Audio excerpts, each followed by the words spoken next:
당신의 일주일이 똑똑해진다. 뇌를 깨우는 월요일.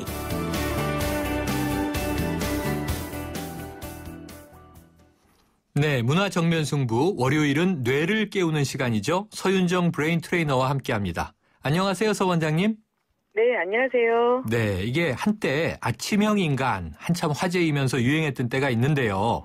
네. 늦은 시간까지 공부를 하고 일을 하는 것보다는 아침 일찍 일어나서 하는 것이 더 좋다. 이거 맞는 말입니까? 네, 한때 아침형 인간이 마치 성공한 사람의 유형으로 이렇게 좀 떠들썩한 적이 있었는데요. 네, 얼리버드라고 불렀죠. 네.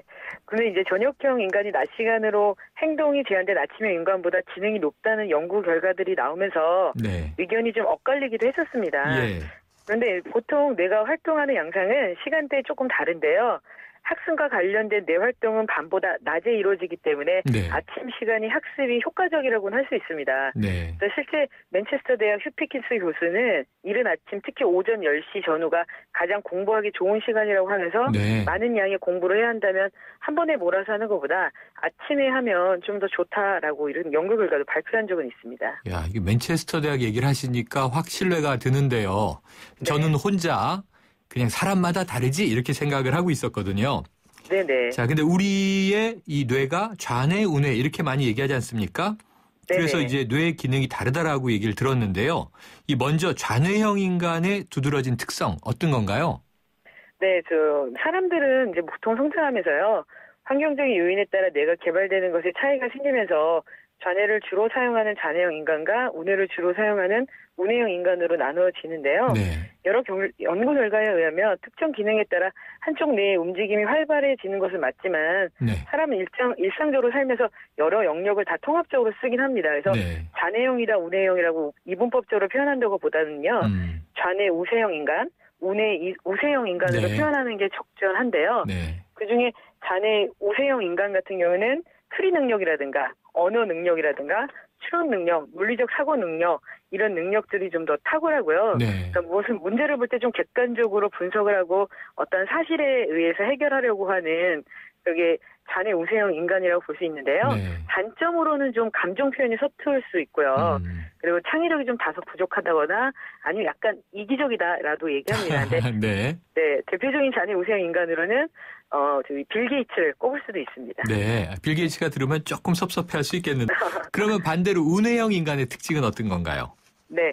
우뇌형 인간 같은 거는요, 공간 지각 능력이라든가 직관 능력, 음악적 예술적 능력이라든가 이미지 영상 능력, 상상 능력, 창조 능력이 조금 더 발달되어져 있는데요. 우뇌 우세형 인간은 어떤 문제를 볼 때 좀 전체적인 패턴을 보고 직관과 주관적인 사실에 해결하려고 하고 사고와 기억을 이미지로 떠올리는 기능이 발달해서 예술성이 좀 풍부합니다. 네. 우리 한때 유행어 중에 느낌 아니까 이런 유행어 있었잖아요.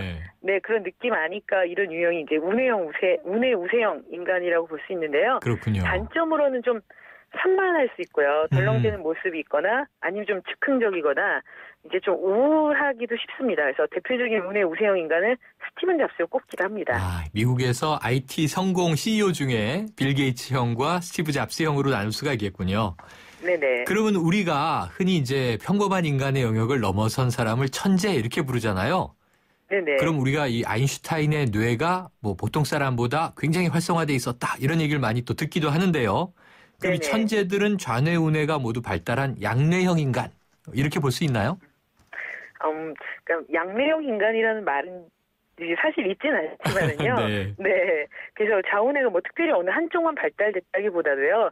양뇌를 잘 쓴다는 것은 어떤 문제가 직면했을 때 우뇌, 좌뇌 기능이 이렇게 모두 깔린 업그레이드 컴퓨터에서 각각의 기능이 호환이 잘 되는 상태라고 할 수 있습니다. 그러니까 좌뇌에 있는 정보, 우뇌에 있는 정보를 종합 패키지로 동시다발적으로 잘 쓰는 건데요. 양뇌형 인간으로는 저희들이 알고 있는 피겨킨, 김연아를 꼽기도 합니다. 실제로 김연아의 피겨 스타일이 창조성과 객관성을 두루 갖췄다는 평가를 받고도 있는데요. 한국 사람들이 우뇌형과 양뇌형이 유독 많다고 합니다. 그래서 빠른 기간 동안 세계 경제대국으로 성장한 것이 한국 사람들이 가지고 있는 눈썰미로 표현되는데 이게 주관의 힘이라든가 우뇌의 힘, 양뇌의 힘이라고도 얘기합니다. 그렇군요. 그런데 이제 또 속설로 듣는 얘기 중에 뇌와 손이 밀접한 연관이 있다. 어느 뇌를 아까 우세형이라고 말씀 주셨는데 많이 쓰는지도 오른손잡이냐 왼손잡이냐로 구분 가능하다. 이런 얘기가 있던데 사실인가요? 네, 저희 손은 대뇌 피질에서 가장 넓은 부위와 연관이 돼 있고요. 손을 움직이면 뇌신경을 광범위하게 깨울 수 있게 되는데요. 그래서 뇌의 어느 쪽을 사용하느냐에 따라서 왼손잡이와 오른손잡이가 갈린다고 주장이 있는데 네. 오른손잡이는 좌뇌와 왼손잡이는 우뇌와 많이 연결돼 있다고 보시면 됩니다. 그래서 네. 저희들이 흔히 왼손잡이는 머리가 좋다라는 속설이 있는데요. 네. 이건 이제 오른손잡이는 주로 오른손만 사용하게 돼서 우뇌 발달이 좀 더디지만 왼손잡이는 오른손도 쓰고 왼손도 쓰는 경우가 많잖아요. 그래서 네. 전체적인 뇌 발달이 활발하게 이루어져서 야, 왼손잡이면 머리가 좋아 이런 말들이 좀 나온 것 같습니다. 그렇군요. 그러면은 이제 어쨌든 뇌를 깨우는 월요일이니까 손을 네. 사용해서라도 네. 뇌를 좀 자극하는 방법, 브레인 트레이닝법 알려주세요. 네, 손을 사용하는 방법으로 제가 첫 번째 시간에 양손을 좀 비대칭적으로 네. 다르게 쓰는 알려주셨었죠. 삼각형 그리고 사각형 그리고 했었죠. 네네네. 그래서 저희들이 이기는 묵지바라고 해서 네. 오른손은 묵지바를 내고 네. 왼손은 바 묵지를 내서 네. 네, 한쪽은 이기는 거, 왼손 이기는 거, 묵지바가 이기는 거, 오른손이 이기는 거 이렇게 양손을 다르게 내는 거라든가요. 아니면 더 쉬운 브레인 트레이닝 기법으로 좌우 도형을 그릴 때 왼손 동그라미, 왼손은 세모, 오른손은 세모 이렇게 바꿔서 도형을 그리는 것도 좋은 방법입니다. 네, 쉽지 않은데요. 지금 해보는데 네, 쉽지 않습니다. 오른손은 묵지빠하고 왼손은 빠묵지 해서 서로 이기고 지는 걸 연출해 보려고 하는데 야 이거 쉽지가 않네요. 네네네. 네, 이거 어려운데 연습을 많이 해야 될 것 같습니다. 그렇다면 네네. 아주 쉽게 뭐 반대쪽, 그러니까 제가 오른손잡이에요. 그런데 네네. 왼손으로 밥을 먹거나 필기가 잘 안 되겠지만 하려고 애를 쓰거나 물건을 짚거나 양손을 쓰려고 이 연습하는 게 좀 도움이 될 수 있을까요? 네, 도움이 많이 될 수 있습니다. 네. 특히 오른손잡이 분들은요, 왼손을 많이 쓰는 것을 좀 주의하시면 더 좋고요. 그래서 네. 식사를 하실 때 내가 이번에는 왼손으로 밥을 먹어야지, 양손으로 밥을 먹어봐야지 하고 의도적으로 쓰셔도 좋고요. 네. 특히 왼손으로 젓가락질. 쉽진 않아 보이는데요. 네. 네, 그리고 왼손으로 저기 콩을 줍는 거. 어려워 젓가락으로 보이는데요. 콩을 줍는 그런 연습, 디테일한 연습까지 하면은요, 네. 더 많은 도움이 될 수 있습니다. 이거 왼손으로 제가 젓가락질 연습하면 집에서 애들 엄마가 네네. 당신 벌써 수전증이 왔소 그럴 것 같은데요. 한번 연습해 보겠습니다. 네, 뇌가 발달하는 과정이야 이렇게 얘기하셔서 같이 하시면 더 재밌어요. 네, 알겠습니다. 오늘 말씀 감사합니다.